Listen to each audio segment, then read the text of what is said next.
गुलजारपुर गांव के एक कोने में करीम मिस्त्री का छोटा सा कच्चा मकान था। उस दिन सुबह सवेरे करीम अपने औजार उठाकर काम पर निकल रहा था कि उसकी बीवी ज़ैनब ने परेशानी से आवाज दी। कब तक ऐसा चलेगा करीम?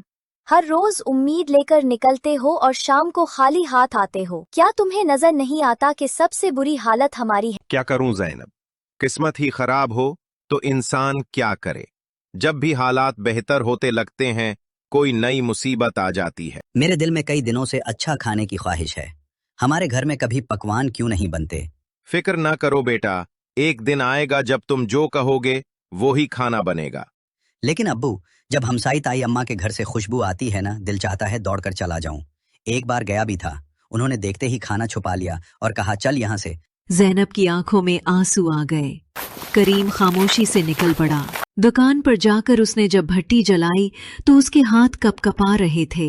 इतने में गांव का सरदार राजू खान आ गया। क्या बात है करीम, आज तुम्हारे हाथों में पहले जैसा जोर नहीं रहा। राजू खान, आप सब जानते हैं, बस मेरी किस्मत ही खराब है। सरदार जी, मैं तो कहता हूँ इसे गांव से निकाल देना चाहिए।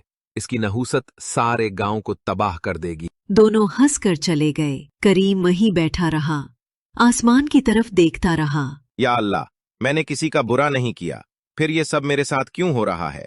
अगले दिन ज़ैनब ने राशन की बात की। करीम ने मायूसी से इनकार किया। फिर वो जंगल की तरफ निकल गया। चलते चलते एक जगह बैठा कि अचानक एक फरियाद सुनी। कोई है? बचाओ। बेटा, मैं कई दिनों से यहाँ पड़ा हूँ, मुझे पानी ला दो। 2 मील दूर एक तालाब है, ये कमांडल ले जाओ। करीम फौरन रवाना हुआ। जैसे ही पानी भरा, अचानक तालाब से एक हौलनाक चुड़ैल निकल आई। कैसे हिम्मत की तूने मेरे तालाब का पानी लेने की? मुझे माफ करें, मुझे मालूम नहीं था कि ये तालाब आपका है। मैं सिर्फ किसी की प्यास बुझाने आया। अगर पानी चाहिए तो मेरी पहेली का जवाब दो। ऐसा घर जो हर तरफ खुला हो, रोशनी हो, न दर न दीवार न जमीन, मगर सब कुछ समूले, वो ये इंसान का दिल है। पहला इंसान है जिसने सही जवाब दिया। जा पानी ले जा। करीम पानी लेकर फकीर के पास आया। फकीर हैरत ज़दा हुआ, फिर दुआ दी और मंत्र पढ़ा। एक चमकता हुआ जादुई हिरन जाहिर हो गया। ये हिरन तुम्हें देता हूँ, इसे बेटी की तरह पालना, ये तुम्हारी किस्मत बदलेगा। हमारे पास खाने को नहीं, हिरन पालने को कहाँ से आएगा? ये एक आतिया है और आतिया बेचा नहीं जाता। चंद दिन बाद चौधरी करीम बख्श आया, फिर एक ताजर भी। दोनों ने हिरन खरीदने की पेशकश की, मगर करीम ने इनकार कर दिया।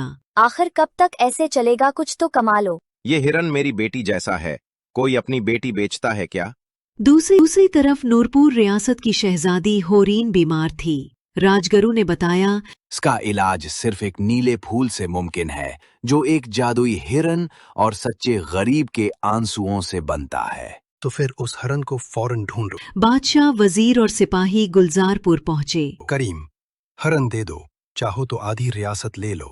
नहीं हुजूर, ये मेरा बेटा है, नहीं दे सकता। सिपाहियों, उसे कैद कर लो। बस एक बार गले लगा लेने दें। करीम ने हिरन को गले लगाया। दोनों की आंखों से आंसू गिरे और एक नीला फूल जमीन से निकल आया। बादशाह ने वो फूल शहजादी पर छुआया। वो होश में आ गई। यही वो नेक दिल इंसान है जिसे मैंने आजमाया था। अब वक्त है कि उसे उसकी मेहनत का सिला दिया जाए। करीम, तुम अब मेरे खजाने के निगरां हो। गुलजारपुर का जमींदार भी तुम ही होगे। इस तरह एक मामूली मिस्त्री अपनी मेहनत, सच्चाई और ईसार के जरिए अपनी किस्मत बदलने में कामयाब हो गया। वो अब गांव के लिए एक मिसाल बन चुका था।